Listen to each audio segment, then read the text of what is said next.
All right, everybody. I'm Logan Alec. I'm a CPA, and this is my update for Friday, April 9th. Obviously, the IRS should be updating Get My Payment this weekend, particularly for those of you who receive Veterans Administration benefits and do not file a tax return.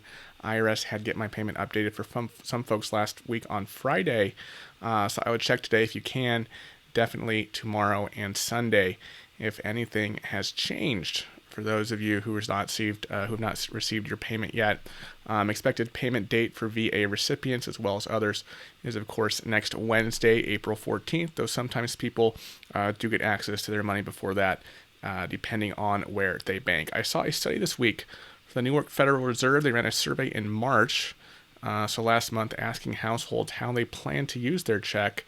They found that people expect to spend 24.7%, save 41.6%, and use the remaining 33.7% to pay off debt.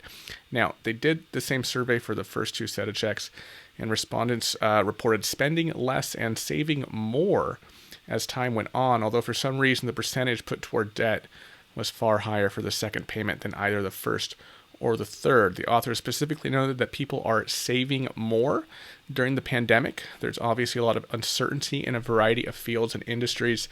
So right now, when people have some extra cash, they're a little more reluctant to spend it. You can see that trend in the average American personal savings rate. Historically, people have saved between roughly 5 and 10% of their income. That went all the way up to 33.7% in April 2020. It's lower than that now, but it still hasn't returned to where it was before the pandemic.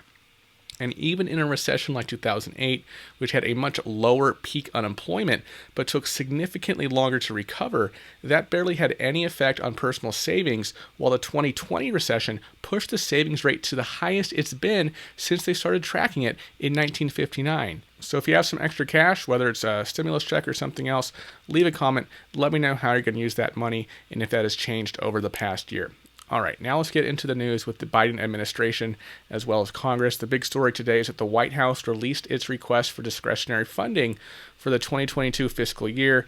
This is sometimes called a skinny budget because it basically gives a quick summary of where the Biden administration wants to allocate funding. Here's a chart from the Washington Post that gives you an idea of where that money will be going. And unsurprisingly, there are significant increases in a variety of areas related to the two-part infrastructure bill that Biden wants to pursue. That includes the American Jobs Plan as well as the American Families Plan. Obviously, education stands out there. The request asks for $36.5 billion in Title I grants for high-poverty schools. U.S. school funding is disproportionate on both class and race lines, so the administration wants to correct some of that with federal funding rather than relying on the states and local districts. There are also provisions that would increase the maximum Pell Grant by $400, raise funding for child care and K-12 education for students with disabilities, and pay for more counselors, nurses, and mental health professionals in American schools. One thing that might not be as obvious from this graph is the focus on climate science and clean energy production. Some of that falls under commerce, some under the EPA, and some under health and human services, and a little bit under energy as well. For example, the request earmarks $1.7 billion to make public housing safer and more energy efficient, which includes $800 million for the Department of Housing and Urban Development, along with $400 million for the Department of Energy.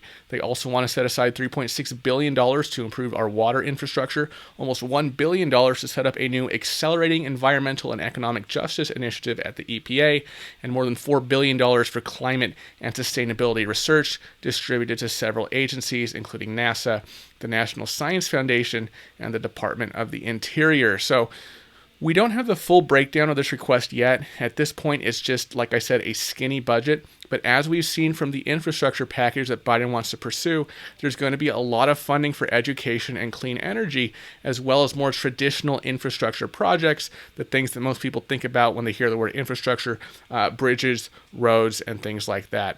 Overall, the budget request would increase federal discretionary spending by around 8%, including a 16% increase for non-defense domestic programs. The 2021 fiscal year budget will continue through the end of September. So that's kind of an unofficial deadline for the Democrats at this point. They will need to approve a budget through the infrastructure package before the beginning of October in order to avoid any gaps in funding.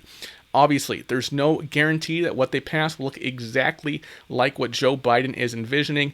We know moderate Democrats like Joe Manchin is going to be a thorn in the administration's side on some of these issues, and there isn't much margin for error on either side of Congress. So ultimately, this is just one more step forward on the infrastructure negotiations, and we'll have to wait and see how well people like Schumer and Pelosi are able to get their respective caucuses behind this plan. All right, everybody, that's all I have for you today. Congress will be back in session on Monday, so they will finally, hopefully, get the wheels turning on this infrastructure package. The Senate parliamentarian apparently gave the Democrats the green light to move ahead with 2 reconciliation bills for a fiscal year. Of course, Joe Manchin, with the op-ed I told you about yesterday, has kind of thrown cold water at that, so I would expect Chuck Schumer and the rest of the party to try to change Joe Manchin's mind. But even with the parliamentarians' ruling, there are still some questions about every Democrat, whether they'll be comfortable enough using that to pass yet another piece of major legislation. As always, I want to thank you for watching to the end. I really do appreciate your support, and I will see you next time. Bye-bye.